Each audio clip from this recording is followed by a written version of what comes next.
Welcome to Inflectra webinar on Rapise 8.0. This is the brand new version of Rapise. And today we're going to discuss some most important features and enhancements that we did in Rapise 8. As always, you can get a detailed information about what's included in Rapise 8.0 using rapisedoc.inflectra.com documentation website for Rapise. Also, you can find information on the knowledge base. There are plenty of articles tagged with Rapise 8 tag that you can find in the knowledge base. So let me quickly show you how to find this information. So I am opening the browser and navigating to rapise.inflectra.com. Here we go. This is release notes part, and you can see the latest release notes by default on this page. And this is the full detailed list of what we did in Rapise 8.0. Also, let's navigate to knowledge base. This is a separate website on the web, inflectra.com/support/knowledge base. And here you can find many articles about Rapise. And many of recent articles are devoted to Rapise 8.0. If you want to find all such articles, then you can easily change the URL to tag/Rapise8, and you will see all the articles about Rapise 8. They explain the new features, the benefits compared to Rapise 7. So I highly recommend to take a look at these articles. So let's take a look at detailed agenda for today. So the most important feature, very big feature that we added in Rapise 8, it's a framework mode. This is a brand new framework mode that does not exist in Rapise 7. So though many things were possible in Rapise 7 before, so it was possible to create frameworks, to create modular structure for tests. There was already integration with Spira, test cases, test set, remote execution. But some of these things required additional knowledge and training to use. And we decided to gather the best practices of how people use Rapise 7 and make many features in Rapise 8 much more easier to use. So this is why we created framework mode in Rapise 8. So the agenda for today is we will discuss how to create modules or page objects in Rapise 8, how to create test cases, how to define shared files, including shared code and data files. Also, Rapise 8 has new simplified way of creating parameters and configurations, test sets, and also synchronization with Spira is now much more easier. It's just one button. So let's dive into these new features. So I am going to show you how to use them, and along the way we will create a new framework using Rapise from scratch. And we will also do execution of test cases and test sets in this framework. So let me highlight some big difference with Rapise 7. So in Rapise 8, there is no need to create subtests. And you don't need to bother about loading object repositories, about loading common shared code files, you don't need to think about what technologies are used by different test cases or modules in your framework. So all libraries are now loaded without user interactions. So everything is automatic. Also, there is a single button click synchronization with Spira and easy way of defining parameters and configurations. So let's take a look at all these new features in more details. So first, we will talk about page objects and modules. There are two types of modules that you can create in Rapise. They are RVL based and JavaScript based. So at this point, I will start creating the new framework.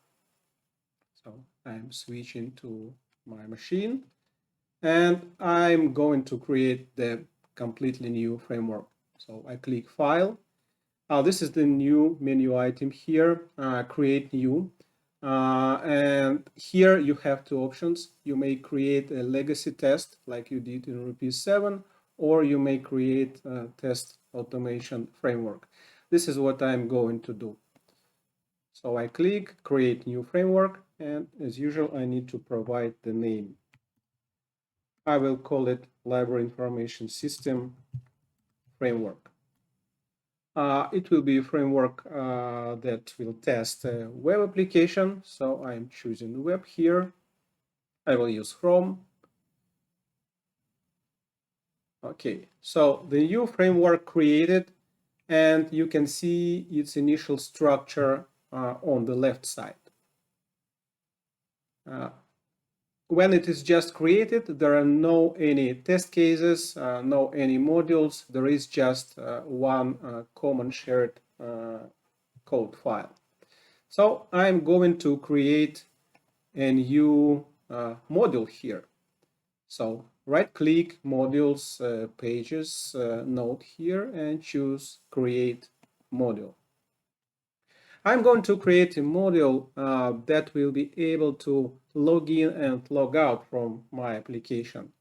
Because login and logout will be used by every test case in the testing framework, it makes sense to put this functionality into a module to not record those steps every time for every test case. So I will name my module login page and click create. Here I have a choice if my module will be RVL based or JavaScript based. So first I'm going to create RVL based module. So I click RVL and my module is created and I can find it on the left side. So here is the structure of the module. So it always has RVL and page objects sheet. They are like sheets that you don't need to edit. And other sheets define actions for this module. First, let's rename the first action here from default do action to do login. This will be our login action. And since login requires username and password, let's define those input parameters for this section. So the first one will be user. Let's change its default value to librarian. And I'm going to add one more line here and one more input variable. Let's name it pwd and give it a default value librarian. Also, we may set the return value here, though it's not necessary, but let's change it to do login done. So it was executed successfully. That's it. So this is the body of my action, and I'm going to record this action.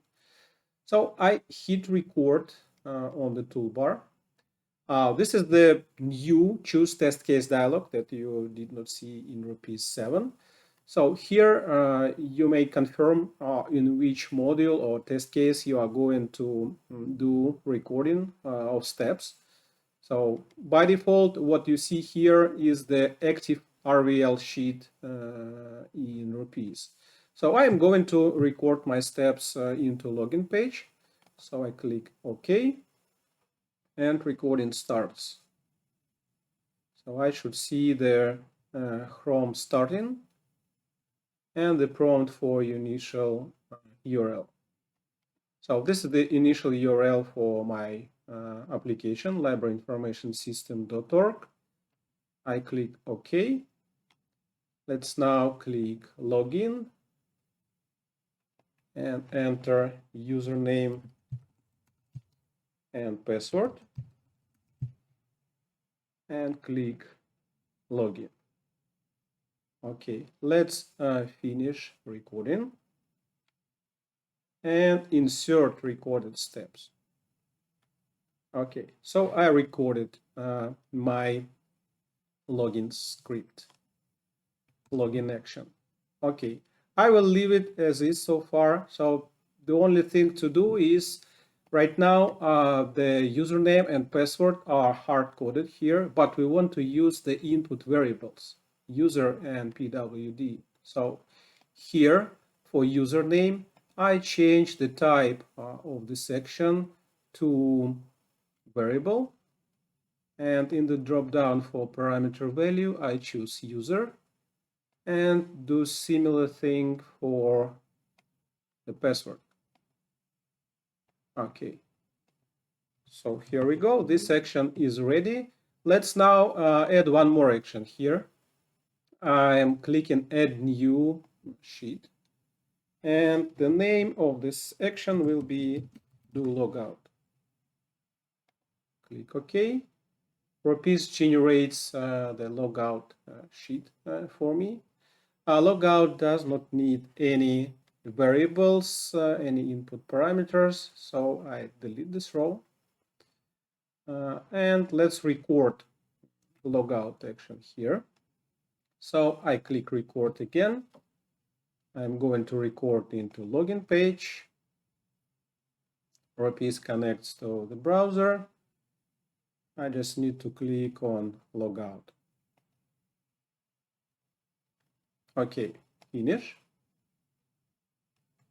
And insert my steps here. Okay, so my login page module is ready. Let's expand it. So you can see here that it has its own local object repository with all the objects required for login, logout, and it has two actions, do login and logout. Okay, so at this point, we consider this module ready, and I'm going to create one more module, and this time it will be JavaScript based. So we are not logged in, so I can ask Rapise to log in for me. So I can simply play this sheet, play this section, and Rapise will enter credentials. So since some default values are set on this sheet, librarian and librarian, the login should be successful. Okay, so we are logged in. My application everywhere has kind of a global table. So let's go to book management. And I'm going to add support for this table in my testing framework. And I'm going to add a JavaScript-based module. So let's create one more module, and I will name it main table. Hit create, and now I choose JavaScript. Okay, and Rapise generates a main table JavaScript-based module for me. So the structure of this module looks like this. So it defines a module with name main table, and actions for this module are defined this way. So every action should start with the name of the module, main table, then underscore, and then name of the action. So I'm going to add an action called do edit row. And here there will be just one input parameter, the index of the row I want to edit. So I'm going to add an action that easily clicks on this edit link for specific row in my application. So I will need to implement this action here. So let's do this. So let's see what we need to do. So I am going to find out how to dynamically find the specific edit link for a specific row. So for this purpose, I click Web Spy to connect to my application. And I'm going to investigate what's inside the table. So we should see the spy starting. Here we go. And let's track the edit. Here we go. So we can see that there is a table with class data grid, and it has rows, and in a row it has a link with text edit. So let's try to master the XPath for this edit field. So I do table class equals data grid. Then we will need tr with some index and a link that contains text that equals to edit. So I know that the first row here in the table, it's a header row. So when I do tr2, it should highlight the first edit link in this table. Let's test. Okay, so this is correct. I can start with this XPath expression. So let's click finish to close the spy. And I'm ready to implement my JavaScript-based module. So to find the element, edit link, I will use navigator SES find action. And this will be my XPath expression here. I just need to use index here. And I will use index plus 1. And let's also update the description of this module. So edit a row with given index. And the parameter is number type, and its name is index, and index of a row. Okay, this is ready. And if I find the edit link, if edit link is here, then we will click on it and we'll return the result of clicking this element. Edit link, do click. And if there is no edit link found, then we will return false. And our action will be marked as failed if we didn't manage to click on the edit. Okay, so this is ready. And we are ready to start implementing our test cases. Okay, let's see what we have for test cases. So our test cases in Rapise 8 can be easily organized into folders. It's easy to see the most recent execution, local execution status based on icons displayed on the left side of test case names. And it's very easy to use page objects and modules. I will show how to do this. And you can easily create templates for test cases to easily clone the template to get a new test case. Okay, so let's create some test cases for our framework. I don't have any so far, so I need to click here, click to add first test case. So I click here.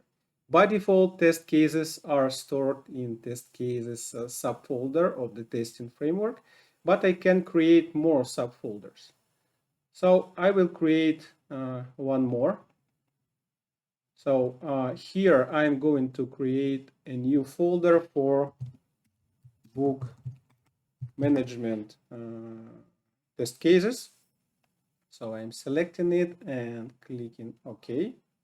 Here we have test cases, book management. And let's create a test case with name edit book. I click create, and new test case should be created. So this is our test case. So first, what we need in our test case? We need to log in to the application, and we need to log out. So I drag and drop do login here, and I drag and drop do logout at the end.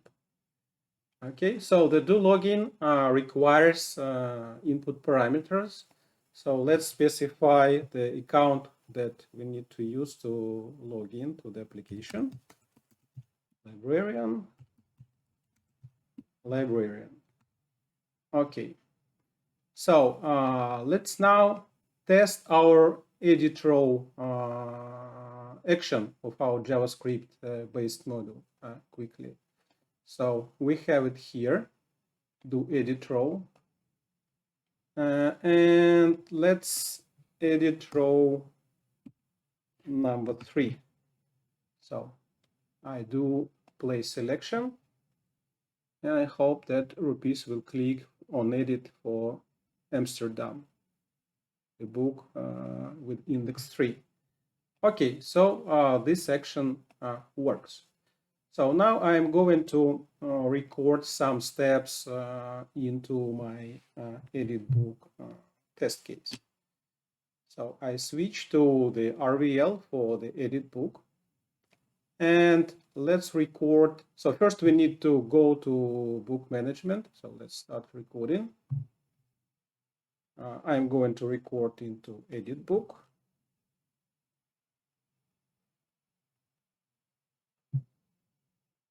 Recording started, and I click on book management. So so far it's okay. I finish recording and insert my step here. So I will navigate to book management after successful login, and then I will edit row number 3. Okay, what to do next? I want to make this test case simple so far. I just want to click cancel after I start editing the book. So let's record this section as well. So hit record, okay.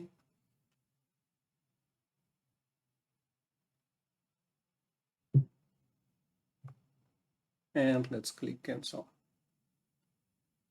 I don't like the name, default name for cancel object. So let's name it cancel button. Okay, finish. Let's insert it here. Okay, this is what we have. So we just created a test case in the folder book management. So we did some execution of steps. This is why we see the status for this test case as green, so it passed. You can see how it is easy to use modules. So you simply drag and drop actions of modules to use them. Also, there is a way you can directly choose the module and choose the action you want to use. No need to drag and drop if you don't want to. Okay. So you can also mark a test case as a template and then simply clone this template whenever you need a new test case. Okay, so far we have this edit book test case. And what else? I think we are ready to move to the next part. And the next part is shared files. Shared files are available under shared modules on the left side in the object tree view. And when you create a new test case, there is one shared file already here, common.js file, and it is loaded automatically for every test case of the framework. And by default, it contains two handlers. One of these is test init. It is called before execution of every test case, and another is test finish. I am going to edit test finish here because I want to close my browser at the end of each test case, no matter what. So even if test failed, I also want to close my browser. So every test case that I execute should start a new browser instance. So to close the browser, I will use navigator close. That's it. So let's close the browser actually. Let's close this browser as well, and let's run our test case. So I have two ways of running a test case. So I can directly click on a green triangle against the test case name.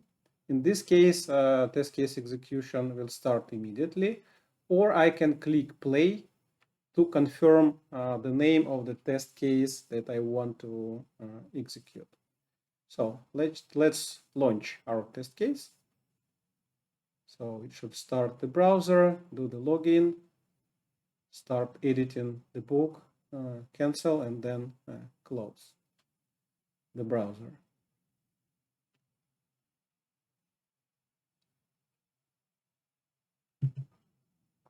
Okay, so execution is successful. Let's quickly create actually one more test case. So we have at least two. And it will be test case for editing author in library information system. So I click plus. Let's create one more folder here. So I click make new folder, author management. Okay, choose this author management and edit author here. Okay, create it. Our test case is ready. Again, let's do login. Let's do logout. And let's also record. Okay, let's provide the default values.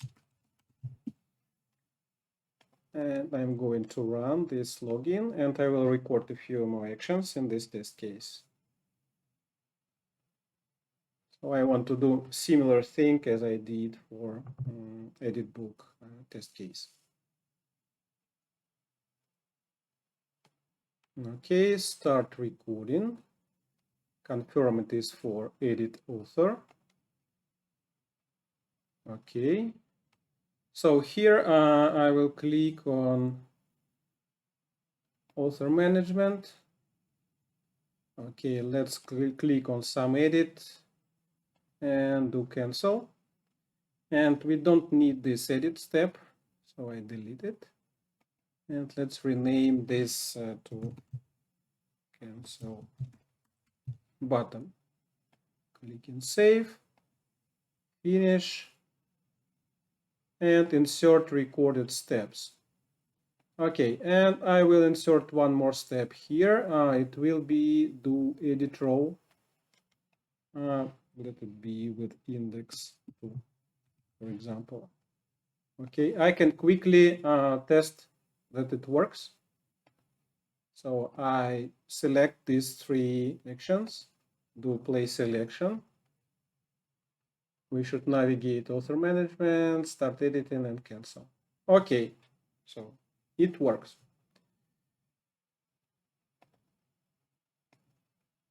So another shared file that we can add is a data file that can be used to feed data into test cases or to run the same test case with different input data.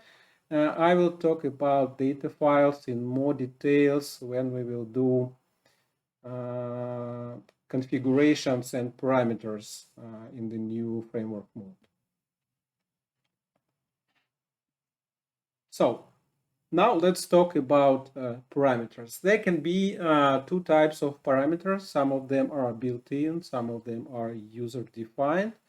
And parameters can be given different values for different configurations. So why we need configurations is that we may run different test sets using different configurations. So let's take a look at how it all works. So I go to Spira dashboard now. So this is the Spira dashboard. By the way, its main page when you are in framework is different from what you see in Rapise 7. So let me quickly show what you have on this page. So you see the folders and all your test cases here.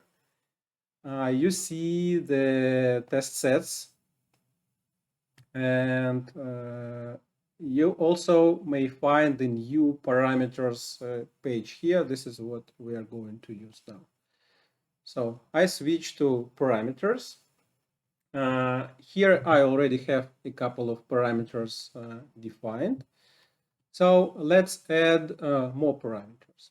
So typical task is when you are testing a web application, you may want to have initial URL parameter to use to open your application, because you may have production website, staging, or QA, so on and so forth. So I click add parameter here. I need to provide the name, so let it be URL and let it be string, and I will define the default value for this parameter. HTTPS library information system.org. So parameter is created. And let's create 2 more parameters, one for username and another for password, to specify the account to use for testing. So here I will define username. Default value can be librarian, and password librarian. Okay, so I have 3 parameters created, and let's now go to our login module. So I want it to use at least the URL parameter from my configuration. This is very easy to do. So I just change parameter type to test param, the last one in this list. And let's expand the choices and the URL. Okay, so here now it will use the URL from the parameters of my testing framework. Okay. Also, let's go to edit book test case, and we wanted to use the parameters with username and password from our configuration. So here again, I choose test param, and here I choose username, and here I choose test param as well, and the password. And I need to do the same thing for edit author as well. So let's do this. Test param, username, and test param again, and the password. Okay, that's it. So we are now using those three new parameters. Let's do one thing. So I am going to click play on the toolbar. So here you can see these parameters. And in Rapise 8, you have an option to set the value for these parameters just for local execution. Because the values that you see here, they are for execution by Rapise launcher. So when you are saved your framework into Spira and you execute everything using Rapise launcher, then these parameter values will be used. For local execution, you may define different values. So when you troubleshoot, create your tests, you may set your own values. So for example, there is one more account with name borrower in library information system. Okay, I change it, and let's run edit book to see how our test case works with this account. So click OK, and execution is starting.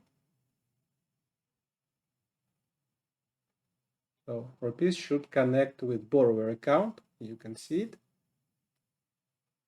And there is no edit link when you are logged in with borrower. So my test case will now fail. And I can see the red icon on the left side of edit book test case. It means that it failed because there were no edit link.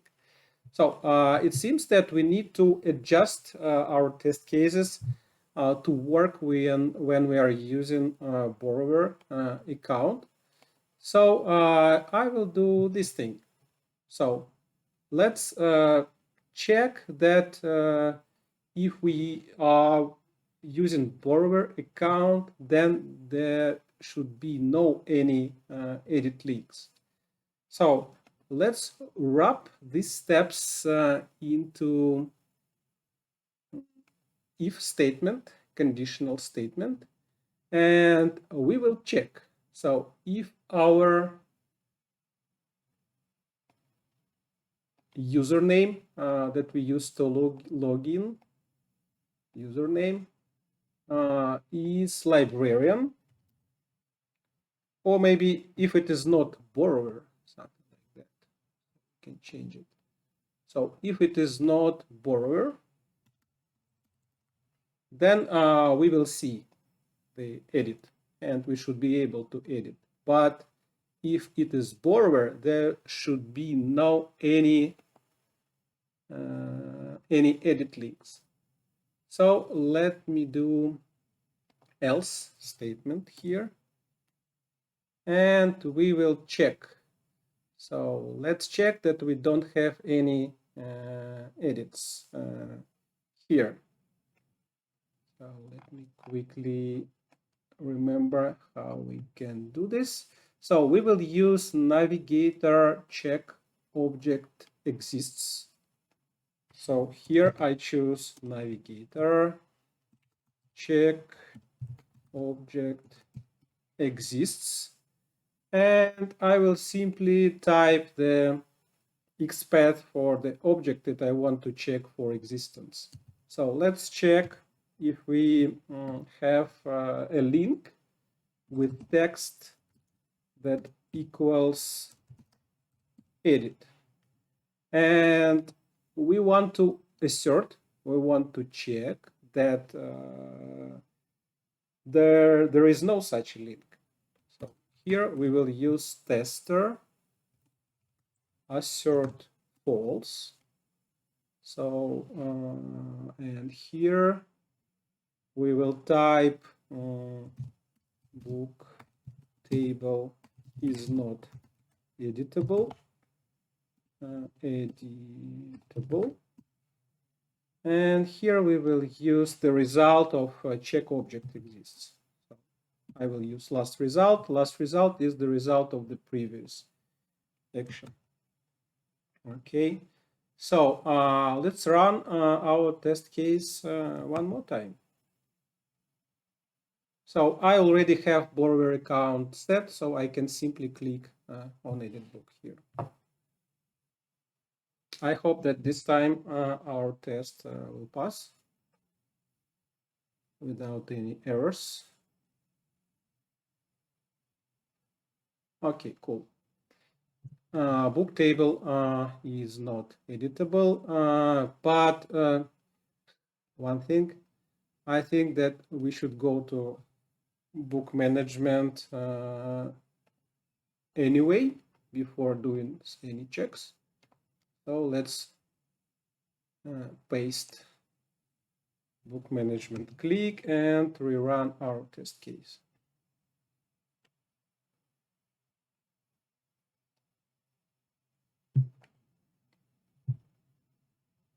Okay, logging in, going to management, there is no any link. Okay, it works. And we will do the same with edit author. So let's simply copy this part, copy selection. Let's go to edit author. I simply switch to another test case, insert my steps. Okay, so here we just need to do, I just need to delete these steps, delete row, change 3 to 2 here, and here I will change the assertion text to author table is not editable. So let's run edit author test case to see if it works.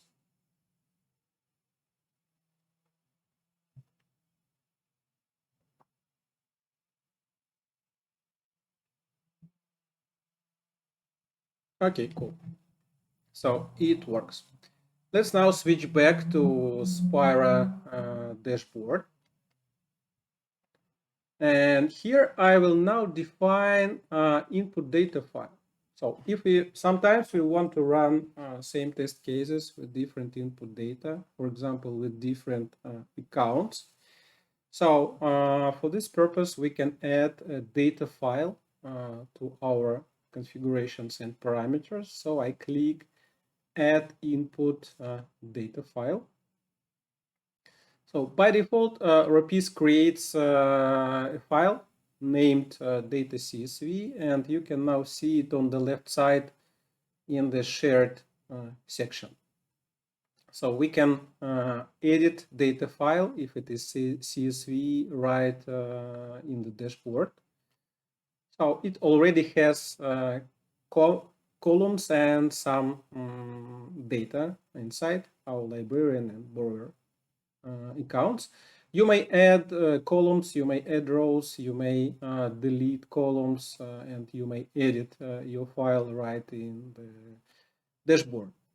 So far I will close it. And so what we can see is that if we will run our test set with this configuration, then it will go through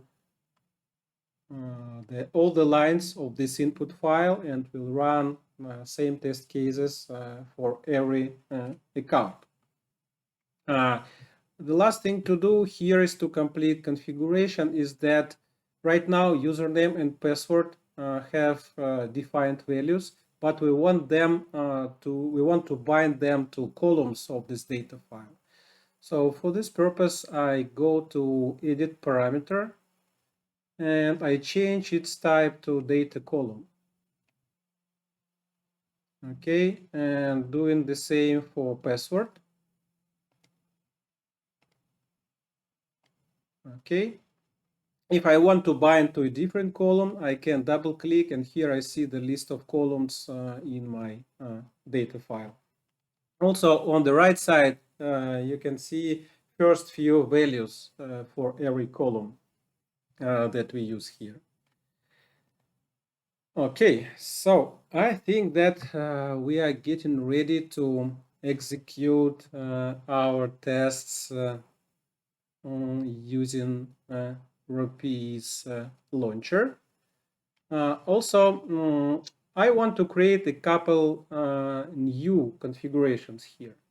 So this is the default one that we will use to run all the test cases with all the different input parameters. And I will also add one more configuration that I will use to run test cases just as librarian. And let's add one more configuration, borrower. Okay, let's rename this one. Okay, so we have two more configurations. And to stick to just one input account, I will create two more data files here. So I right-click shared node here and choose new spreadsheet. Let's name it account librarian. I click create. Here we will define just one account. Username, password, librarian. Okay, and I save it and close, and I will create another one for borrower. New spreadsheet, account, borrower, create, username, password, borrower. Okay, saving it, closing it, and now here for librarian, I will simply choose account librarian, and for borrower, I will choose account borrower. Okay. So we did some, created some parameters, some configurations, and to see how it works, we need to create test sets now.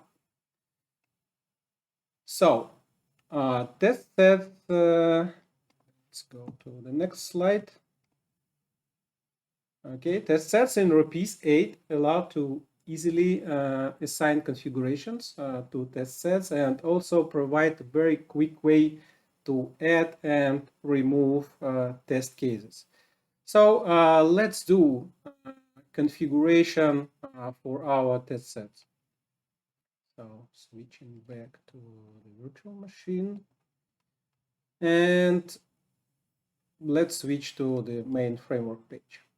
So here you see that we already have default test set, and this default test set uses default configuration.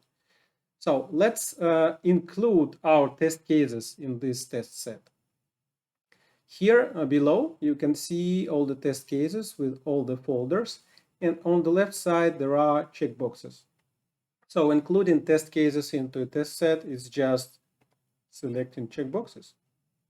That's it. So edit author and edit book are now included into default test set.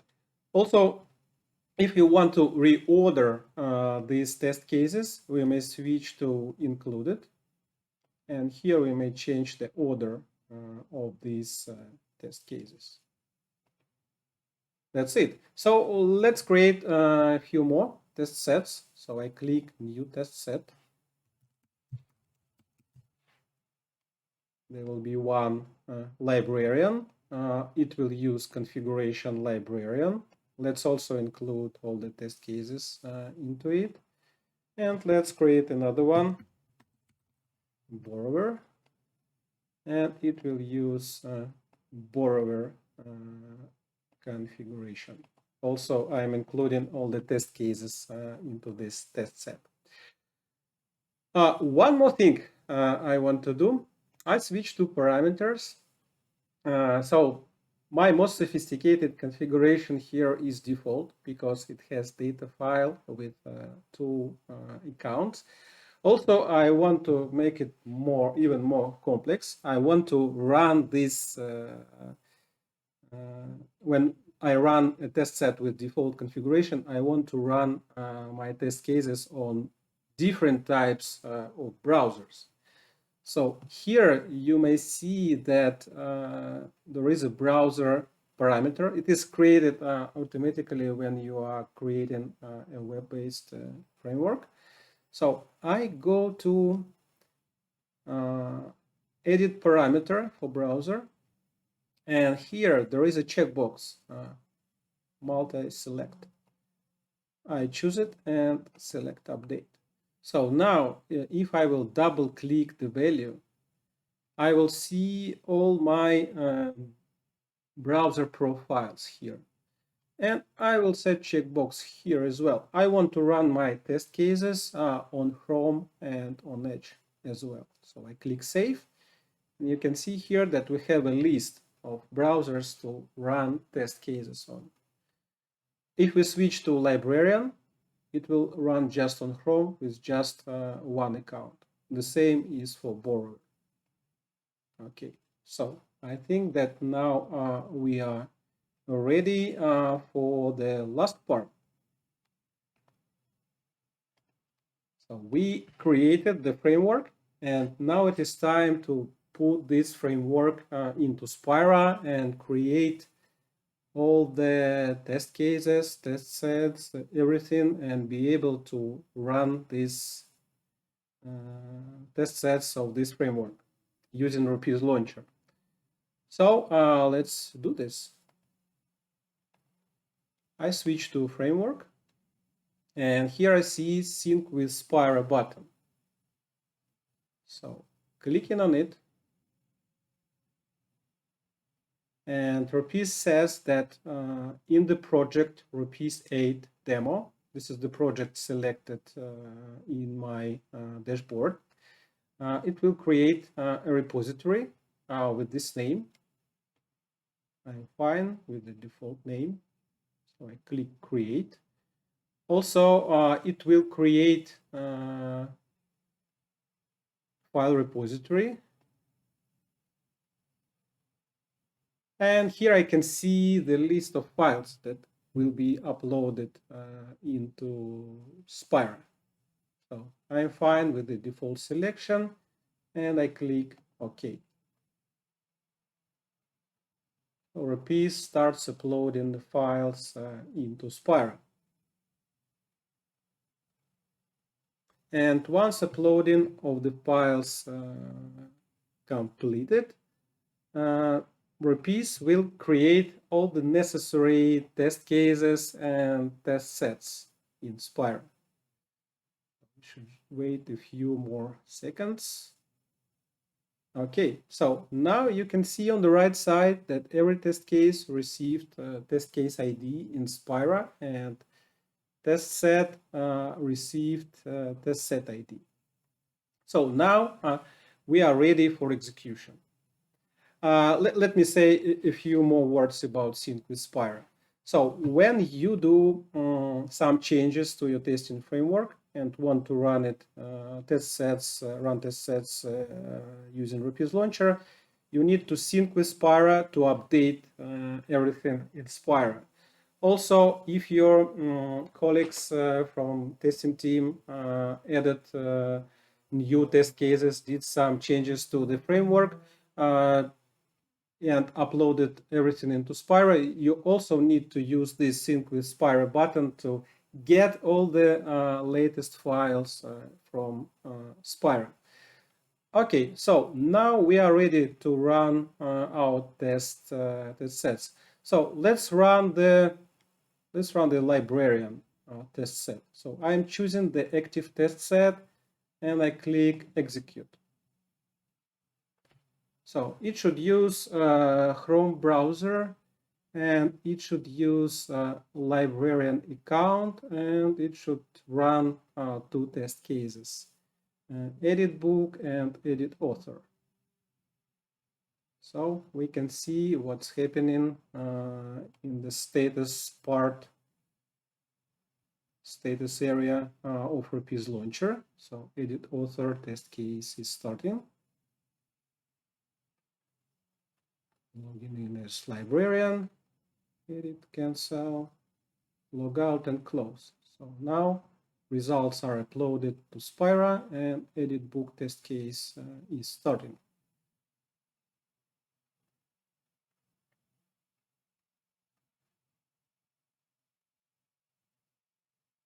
So running test sets using Rapise launcher is very easy with Rapise 8. So execution is complete and we can now go to test runs page to take a look at the runs. So here for today, I see two test runs. So also if I move mouse over details cell, I can see the input values used for execution.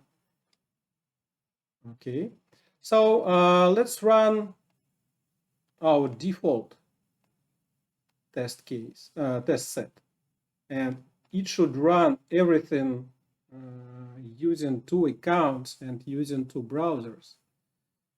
So two test cases, two browsers, two accounts. So as a result, we will have 8 test runs, 8 executions of our test cases. So far we see Chrome. So while it is running, let's quickly review what I showed in this webinar.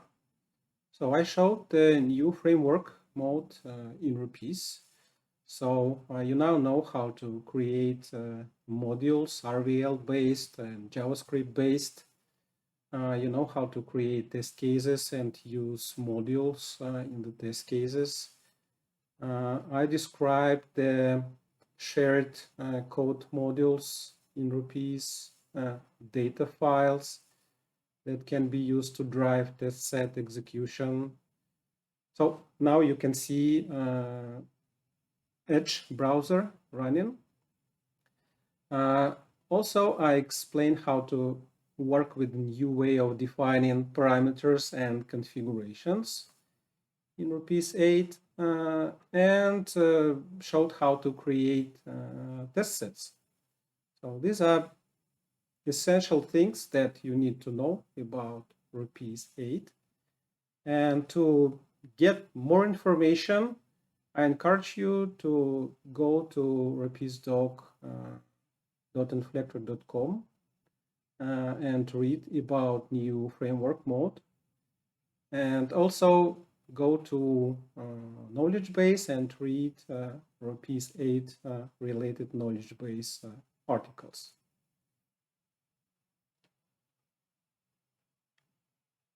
So while it is running, let me open a separate browser here. I go to rapisedoc.inflector.com. Here is the frameworks section, and it explains the benefits of new framework mode. Also, there are topics about parameters and configurations and page objects and modules. Okay, closing the browser.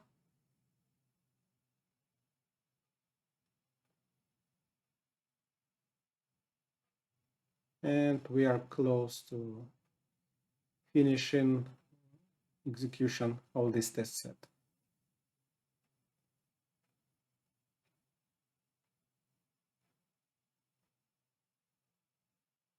Okay, so it's now borrower and it's edge. Okay, and okay, execution completed, and we can go to test runs. Okay, I can filter and look only at the executions of the last execution. So here we can see our 8 test case runs, and we can see that some of them were executed with librarian account and Chrome browser. Some of them using borrower account, using Selenium Edge browser. One thing that we can do here as well is we can right click and choose test metrics, and we can see test cases, and we can choose browser here, and we can see how our test cases were executed using different browsers. Okay, so I think we covered everything that I wanted to show during this webinar. Thank you for your attention. If you have any questions, write to rapise@inflectra.com. Thank you for watching and have a great day. Bye-bye.